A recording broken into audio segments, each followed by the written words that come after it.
Matondo mingi bama batata bandeko balandi ya Congo bololo. En tout cas, to pesi bino bayenge bambote na bino. Bambote na bino bama batata bandeko pambate lelo ezali ya solo penda mokolo mwa misato ya mposo bongo mokolo ya zomi na motoba na ya sanza ya mwambi mobu ya koto mibale na zomi na sambo tokomi bongo na ngonga ya zomi na libwa na miniti tuku mitano na mitano ingi koloba ete ngonga ya sambo na miniti tuku mitano na mitano ya sima ya nzanga. Bama batata bandeko lelo toye tout simplement kopesa bino bulletin d'information comme ekomami na yeme mfumu mwanda nsemi. Donc lelo toza na commentaire ya kopesa te toye tout simplement kopesa bino bulletin d'information oyo en tout cas yeme mfumu mwanda nsemi akomi, c'est-à-dire à travers bakongo dieto bama batata bandeko yango na ndako tangela bino mosusu ekozala na français pe mosusu ekozala solo pena na lingala. Alors yango na kotangela bino na pokwa na lelo. Alors wana nde toko-clôturer na pokwa na lelo. Alors bama batata bandeko kasi liboso ya kobanda bandeko en tout cas situation ezali très explosive na kati na République démocratique du Congo. Bama batata bandeko pai wapi en tout cas bandeko na biso ya BDK bazali kosala bango chasse à l'homme. Malheur pe mawa mingi na bamabota mosusu baza kotrahir koteka bandeko na biso ya bundu ya Congo. Alors faites très attention bino bato ya mabota mosusu boza ko commettre un suicide collectif. Faut boye bango. Alors donc il faut boye bango makambo bozali kosala bino ba congolais o bazali na kati na mboka. Alors bokeba na makambo bozali kosala ya koteka bandeko na bino. Tokoti na révolution. Révolution pona ko se débarrasser na occupation toute rwandaise. Moto yonso tun ayebi ete mboka ezali occupé. Lokola mboka ezali occupé esengeli to se débarrasser na occupation. Ba oyo bazui courage ya kotelema ezali bandeko na biso ya bundu ya Congo pona ete to benga na occupation. Esengeli biso maba reste ya mabota tokoka kolanda bango pote tokoka kosilana na occupation.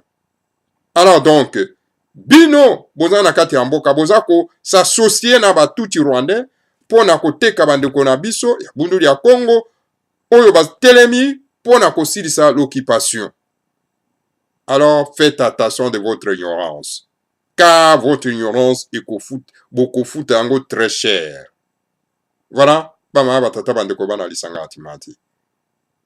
Bosala keba. Bosala keba. Et puis toza ko kebisa pe na bakongo traître. Oyo baza ko teka bandeko na bango baza ko bundela bango. Alors faites attention. La libération ezali likambo ya moto moko te. Ezali likambo ya bato nyonso.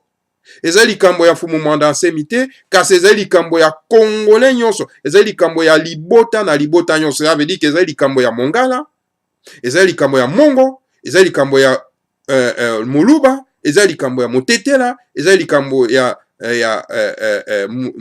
Mosonge, ezali likambo ya Lokele, ezali likambo ya Bembe, ezali likambo ya Rega, ezali likambo ya Nkusu, ezali likambo ya Balandu. Alors donc ezali likambo ya moto moko boyete ya telema sala musala nyonso tu bongo bino boya kozwa kaka biloko boli yango na kati ya plateau. Non. Tolingi ba fenia na kati ya mboka te bitula eza banani. Boyo bavanda kaka na computer mosala bango ka ko critiquer. Ko critiquer et puis basala kate forte ba bimisa bilongira bango pour que ba pesa mbela na bango pona mboka ko koza libéré. Kaka toza ko bunda, biso toza ko bunda, toza na besoin na leader te. Est-ce que na mboka nini o ezalaka ke boza na leader te o ya ko guider bino pour la libération? Ezalaka te. Soki un leader azangi na kati ya société et comme une société anarchique.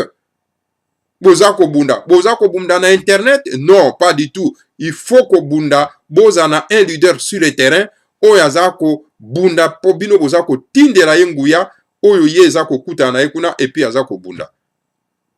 Alors donc, tolobaki libération, tozana posa na libération, et que libération tange za koya, moko na biso atelemi kuna na kati na mboka, pour la libération, alors voilà, bokomi na bino ko piétiner makolo. Alors donc boza na bino bato ya distraction, boza na bino tout simplement ba collabo. Hein? Bozo zela moto moko boye asalela bino, aya tiela bino biloko na plateau bino bolia. Ezalaka te? Ou on a ces de conception ba christianisé. Ozomona conception ya bato ba kota na ba secte oyo ba kolomba memela kibiso. Bato ba kota na spiritualité ya bapaya. O ba mokonzi na bango loba ke aza na nzela aza koya. Hein? Alors donc kokanga maboko, croiser maboko, ozela etanga koya kopesa biloko na plateau. Ezalaka te. Biso na bokoko na biso eza bongo te. Il faut ko bunda. Lisanga moko parce que balobi na biso l'union fait la force. Lisanga moko nde esalaka nguya. Bapaya balobi l'union fait la force, biso tolobi lisanga nde esalaka nguya. Hein? Bamosusu na oki bazo koloba non mais le mandat c'est mi pona nini kaka atindi kaka ndikate kene koboma Hippolyte Kanambe. Et après ça que bonu Hippolyte Kanambe. Après boye boye bokonzi. Non, ezalaka te. Non, pas comme ça. Et loko oyo bazwaka yango na facilité baye baka ko bomba yango te. Mais loko bazwaka yango na pasi yango nde ba bomba ka yango malamu. Enge koloba ke na occupation toute rwandaise esengeli mabota nyonso ya République démocratique du Congo esangana esale fort wana pona ete tosisa occupation. Alors tango toko kangola mboka plutôt bolimbisi na tango wana tokoyeba ko garder mboka na biso malamu. Ezali te ke moto moko kaka fumu ndansemi asala mosala bino bovandi bozolia ba bistek, bozolia ba semoule, bozombela wa mingonzo. Alors sikoyo akia bomeli bino Hippolyte Kanambe, alors bino siko boye ko wela bokonzi. Waya. Soki bolingi ko participer na libération te, ah bon, tant pis, ba makesa baza ko bunda. Alors donc bango ba bunda na bango, alors ba kozete na bango mboka bakei. Alors bino bolingi ko bunda te, alors bokenda kuna na Hippolyte Kanambe akonza bino. C'est ça. Alors yango toza ko interpréter bangala, toza ko interpréter ba mongo. Bosala keba na ndenge boza ko se rallier, boza ko défendre Hippolyte Kanambe. Ndenge bolingi Hippolyte Kanambe le tout rwandais afana na mboka wana akonza bino. Alors lelo yo RDC soke panzani. Alors donc esika ko kende ko vendre la bino boko souffrir. Faites attention. Faites très attention ba mama batata bandeko parce que l'air est grave. L'air est grave. Botike la bitumba oyo na mama kesa abundu dia Congo te, botike la bitumba na ba Congo te, alors il faut mabota nyonso et s'associer pour na kubunda bitumba oyo poto se débarrasser na batuti rwandais oyo baye ko vanda biso na moto ya mboka pe bazako nyokolo ko boma ko tia bato na ba fausse commune mokili mobimbe yebi yango. Alors wana ezali solo pena mbela yangwana to sengi na bino banso le 21 août lundi mokolo mwa lundi biso nyonso ebele ngulupa tolobi ngulupa to bima to bengana bapaya bazo nyokolo bandeko na biso kutu bato tozana to awa tozo mona pasi likolo ya bisenga senga kuna ya bandeko na mboka. Alors il faut to bima bo bima ebele bo silana na bato yo poto bongisa mboka comme ça to vanda na kimia na kati na mboka wana ezali mbela to pesi bino. Alors donc tout le monde le 21 août en tout cas mokolo mwa lundi ko bima libanda ko silana na bato yo baye ko konza biso. Lelo na lobi na yaki tout simplement na pesa bino ba bulletin d'information ou ekomami na yeme ifumo mwanda semi. Alors premier bulletin d'information yango yo ezali Congo dieto 3134. Yango ekomami na lingala, alors na kotanga bino na lingala ou ekolanda ekoza na lopoto na lokota bapaya. Alors tokoza ba mokuse pama batata bandeko bana lisanga antimanti. Le grand maître Mwandansemi annonce la date de la deuxième Eyoma contre Hippolyte Kanambe en République démocratique du Congo. Eyoma yami bale ekozala mokolo mwa yambo ya mposo elingi oloba mokolo mwa lendi mokolo ya tuku mibale na moko sanza ya mwambi mobu ya koto mibale na zomi na sambo, c'est-à-dire le 21 août 2017. Mbala oyo tosengi na peuple congolais nyonso batelema poto bengana Hippolyte Kanambe. Tosengi na ba congolais nyonso batelema. Ezali likambo ya moto moko te, ezali likambo ya baimboka nyonso. To telema pona ete tokoka solo penda kobengana Hippolyte Kanambe. Na batuti Rwandais na ye, soki bikolo mosusu boyi kotelema pe batikeli mosala nyonso epai ya bakongo, wana bakongo bakolongwa na bango na RDC. Eza droit légitime. Bino bokoki kovanda te, botikela bato mosusu basala mosala, bongo bino nde boya kozwa bokonzi. Non. Soki bongo, bino lokola bolingaka na bino kotelema te, bolingaka na bino ko se débarrasser na occupation te, bovandeli nde binzambi, ba secte chrétienne. Alors donc, bokokende na bino na Hippolyte Kanambe akonza bino. Alors donc, bakongo, bakokende na bango. Eza droit légitime. Parce que bato mosusu bako saelaka bino te, bino bobukaka bambuma ya oyo bato mosusu basali. Eko kozala te. Même moi, je ne peux pas accepter ça. Nako accepter yango te. Alors donc, soki bangala balingi kotelema te, bamongo balingi kotelema te. Alors donc, bakongo bakoki kokende na bango. Alors biso sikoyo to souffrir. Parce que esengeli to récolter souffrance na biso to récolter yango. Parce que na bokozanga koyeba, kozanga kososolo yango esengeli vraiment tokoka ko récolter fruit na biso na souffrance. Pamba te soki bikolo mosusu bandimi kozala coloniser na batuti Rwandais, biso bakongo tokondima yango te. Tozali koyoka mawa mingi ete mokolo mwa minei ya sanza ya yambo na mobu ya koto moko na kama libwa na tuku mitano na libwa le 4 janvier 1959 bakongo nde basengaki lipanda ya RDC, kasi Lumumba azalaki kolabo ya baberge, balingaki kumisa Mbuta Kasavubu te oyo amonela bino pasi na abako na ye. Kasi lelo fasi na colonisation na boumbu ya batuti rwandaise, alors bandeko ya Lumumba bashe okitundu baolenga nkoi baza ko soutenir na bango Hippolyte Kanambe. Batiki mosala ya ko libere ya kokangola RDC na Kasavubu ya mibale oyo tobengi mfumu Mwanda Nsemi. Tango victoire, tango elonga ekoya, boko bosa na lisusu le grand maître Mwanda Nsemi, mfumu Mwanda Nsemi, pe boko pesa bokonzi na mutu oyo asali eloko moko te, pe boko kumisa lisusu che okitundu na olenga nkoi. Tolembi baje na bino ya bana mike. Otomon? Tango botike bakongo babunda bitumba bango moko. Epi bato longe tumba wana. Isikoyo Hippolyte Kanambe akimi. Bozi isu bokonzi boko pesa ngona ba si okitundu. Ba ventire ba olenga nkoi. Ba ventire. Non, bakongo balobi tolingi susu baje wana bana mikete. Mokolo mwa lendi, mokolo mwa yambo ya mposo. Mokolo ya tuku mibale na moko. Sanza ya mwambi mobu ya koto mibale na zomi na sambo. Enikolo mwa lendi le 21 août 2017.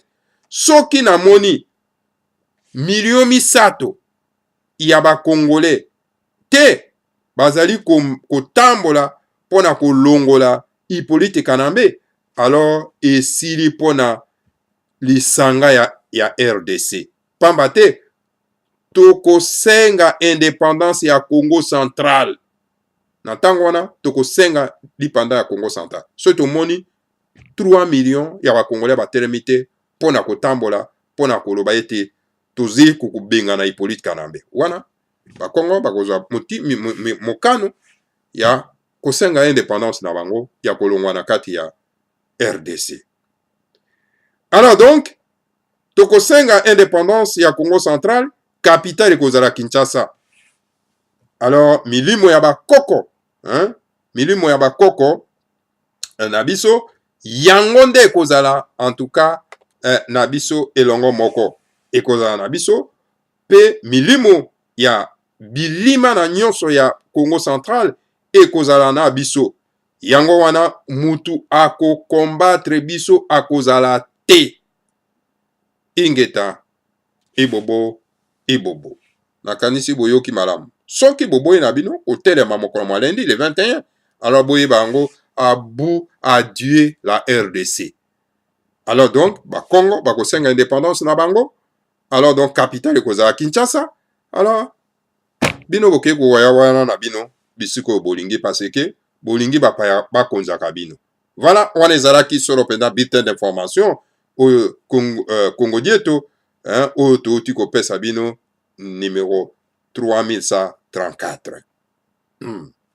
Tozali koko bama batata bande ko sengeli na pesa bino ne puisque 2 ou 3 Congo Dieto oyo tolengeli pona bino na pokwa lelo. Lolo ezali tout simplement kopesa bino solo penda bulletin d'information ngo tobengi Congo Dieto, hein, bama batata bande ko pona ete bande ko na biso bakoka ko comprendre mai oyo les grands maîtres de la sagesse Congo a commis. Donc voilà, bama batata bande ko donc tozali obele kokoba, hein, na pokwa na lelo bama batata bande ko Congo Dieto yami bale yango tozali kotangela bino bama batata bande ko. Donc bon, bozala na moins patience parce que ordinateur ezali un peu trop lent. Yangwana bama batata bande ko pona kufungwama eza kosala moi kokoso. Congo Dieto ya mibale ezali Congo Dieto 3143. Le grand maître Nemwandansemi donne les messages importants suivants au sujet du deuxième Eyoma qui aura lieu le lundi 21 août 2017. Nalikambo etali solo pena Eyoma ya mibale. Eyoma ya suka. Eyoma ya suka. Alors bama batata bandeko. Bopika. Wane sika ba Congolais bakotomboka. Nde sika bakotelema. Oya kotelema te. Esili na ye. Okozonge sika yo utaki. Lors du premier Eyoma, qui a eu lieu le 7 août 2017, Hippolyte Kanambe a fui et est allé se réfugier au Rwanda. Mais les Che-Okitundu, les Olengankoi, les Lutundula, les André Kimbuta, les Atundu, etc., qui sont restés à Kinshasa, lui ont téléphoné de rentrer à Kinshasa pour venir continuer la colonisation tuti-rwandaise du Congo qui leur profite. Hein, vous entendez, monsieur? Hippolyte Kanambe était déjà en fuite, hein, lors du premier Eyoma du 7 août 2017. Hippolyte Kanambe était déjà parti au Rwanda parce que c'est son pays naturel, son pays natal. Alors donc il était déjà parti. Et voilà, chez Okitundu, les Olengankoi et les autres, et voilà, ils ont téléphoné à Hippolyte Kanambe, écoutez, vous pouvez rentrer, donc la situation est sous contrôle. Voilà, les gens qui ne vous aiment pas, ce sont ceux-là. Car si tous les collabos congolais d'Hippolyte Kanambe ont fui, ces derniers n'osera plus rentrer au Congo, la République démocratique du Congo. Mais, assuré par les traîtres congolais, à sa sonde, Hippolyte Kanambe est rentré au Congo, en République démocratique du Congo. C'est pourquoi, le lundi 21 août 2017, le peuple congolais révolté doit s'attaquer particulièrement à Olengankoi, à Mende, à Che-Okitundu, à Lutundula, à Félix Tshisekedi, au barreau de l'UDPS, de Baluba et à tous les traîtres congolais. Si nous savons d'avance où se cache et que nous nous attaquons à leur maison, alors à leur maison secrète, où ils se cachent, ils seront obligés de fuir tous. Ainsi, Hippolyte Kanambe ne reviendra plus au Congo parce que ses collabos congolais ne sont plus là. Peuple congolais, mes chers compatriotes, avant le lundi 21 août 2017, renseignons-nous sérieusement où se cachent ces collabos d'Hippolyte Kanambe afin que nous puissions nous attaquer à leur maison secrète, où se cachent. Nous sommes déjà renseignés que André Kimbuta, par exemple, se cache à Kinsenso. Ainsi, c'est par, excusez-moi, monsieur frère, ainsi, c'est par là qu'il faut les surprendre parce que ceux qui connaissent cette maison existent. Et ceux qui connaissent là où se cache Shadari, Atundu, Matezolo, Kalev, Kalunda Montov alias Kalev, et tous les traîtres congolais,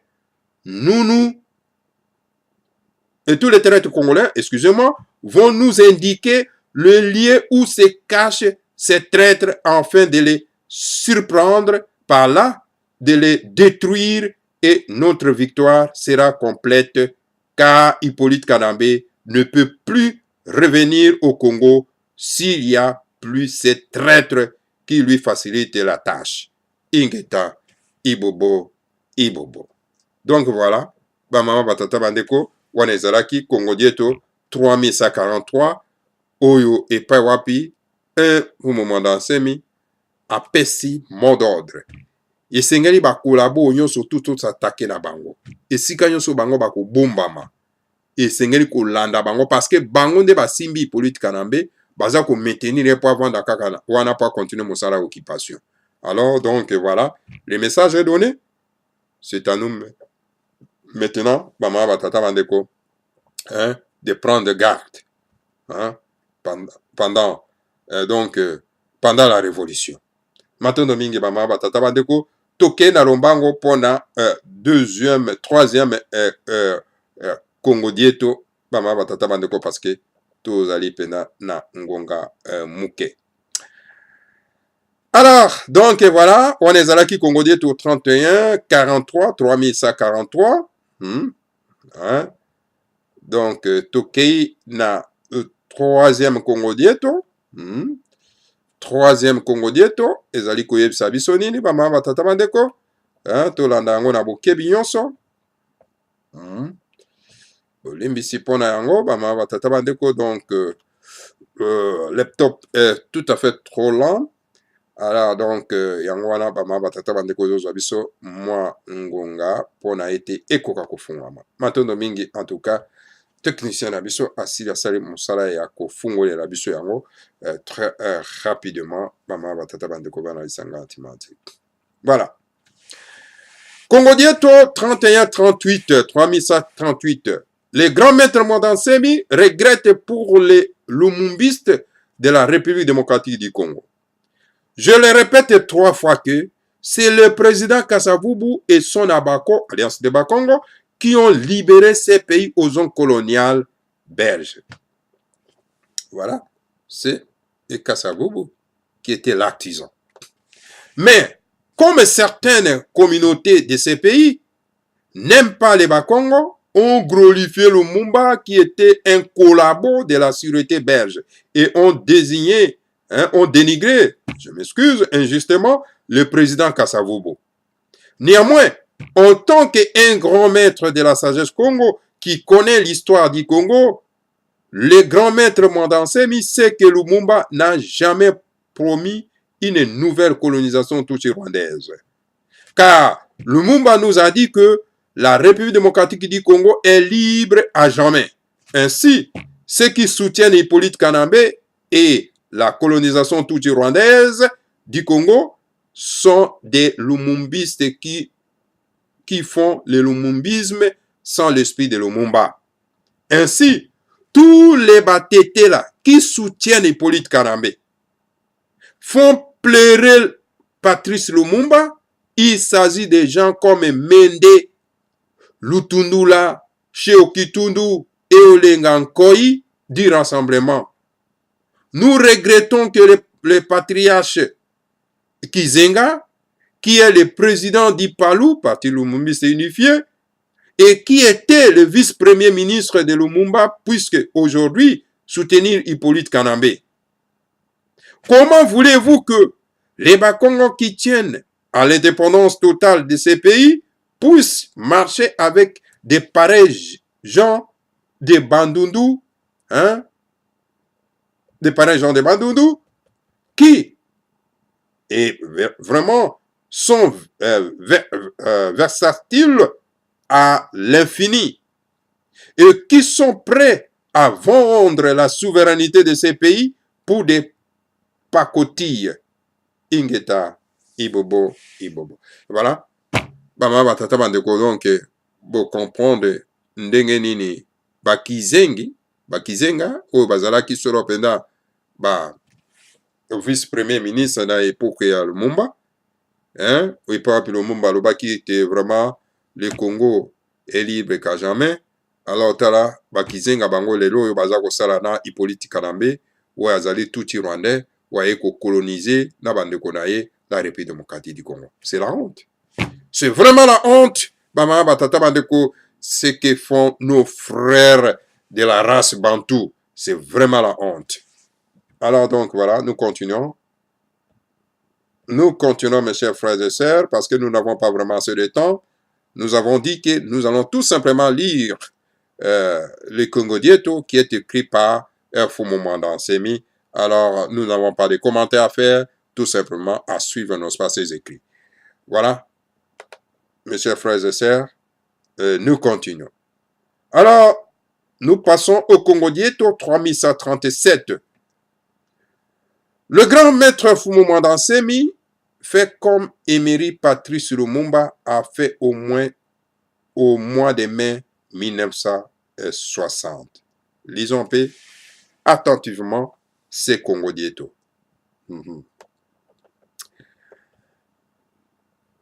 Je m'excuse, en tout cas, mes chers frères et sœurs, parce que l'ordinateur est très lent. Alors, voilà.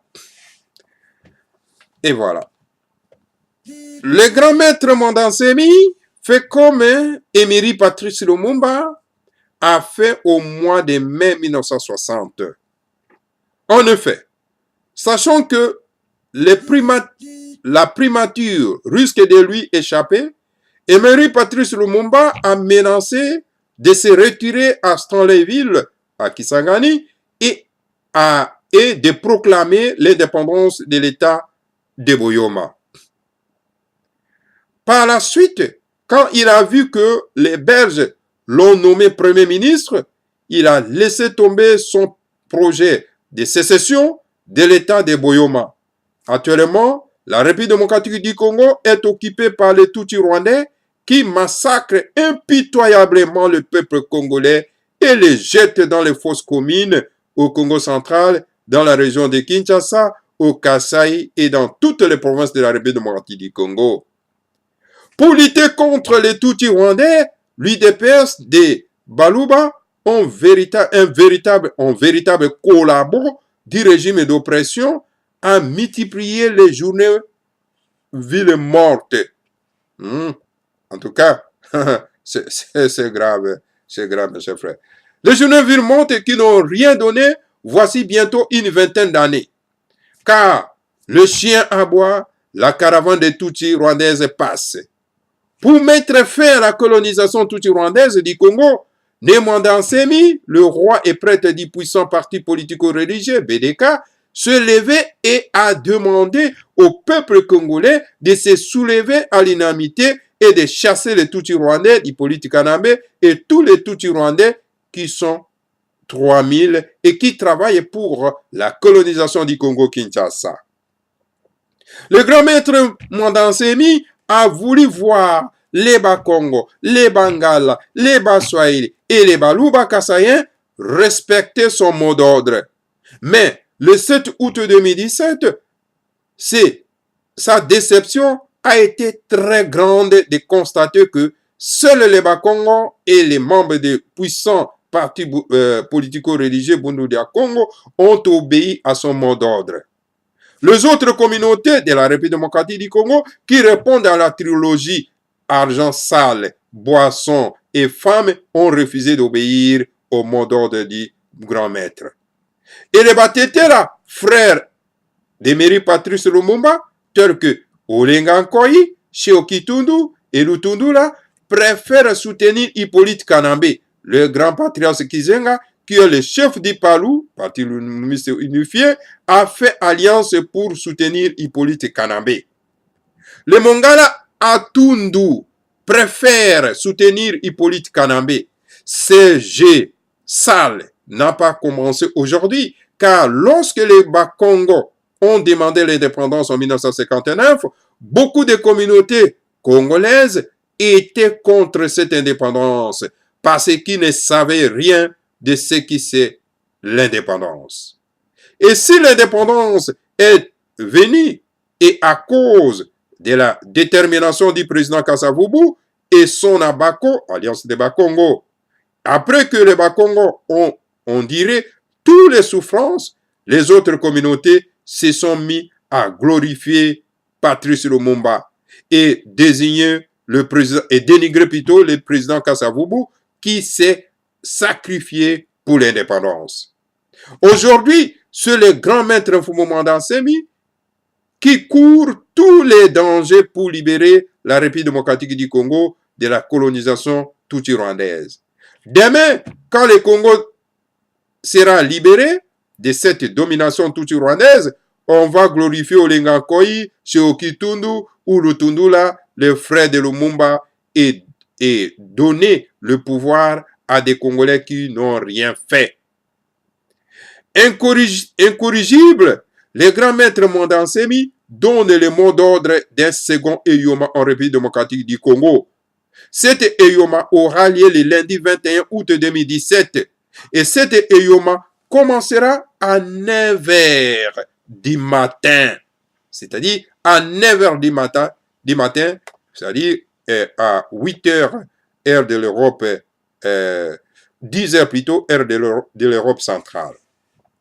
Si les autres communautés congolaises laissent seulement aux Bakongo et aux membres du puissant parti politico-religieux BDK le travail de marcher et de libérer le pays, alors les Bakongo vont proclamer la sécession du Congo central et se retireront de la République démocratique du Congo qui sera divisée en deux, en République du Congo central, capitale Kinshasa, et en République du Lualaba, capitale Lubumbashi, Ingeta, Ibobo, Ibobo. Donc voilà, les grands maîtres Manda Nsemi, les chefs saints de la race bantou de l'Afrique centrale, les chefs suprêmes de Bundu dia Congo, le roi et prêtre de Bantou, les députés nationaux de la RD Congo, Kinshasa le 13 août 2017.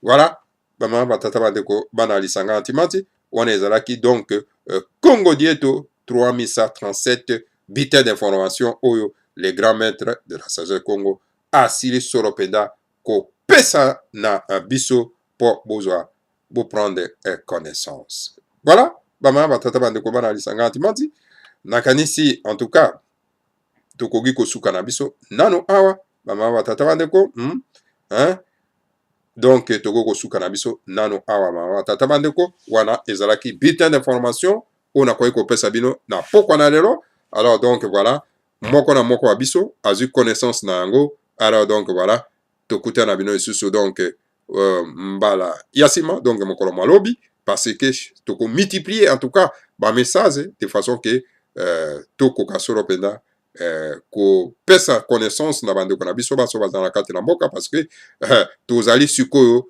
tozoko kenda na yoma ya suka. Alors na yoma ngo ya suka esengeli biso soto kwa kotelema kotikala mosala na moto moko ezali te. Alors kotikala na bato bazali kaka kosala critique sans que bakoka kokota na mosala wana eza na tina te, wana ezali baparisi babitula, toza na besoin na baparisi te na bitula te na kati na mboka.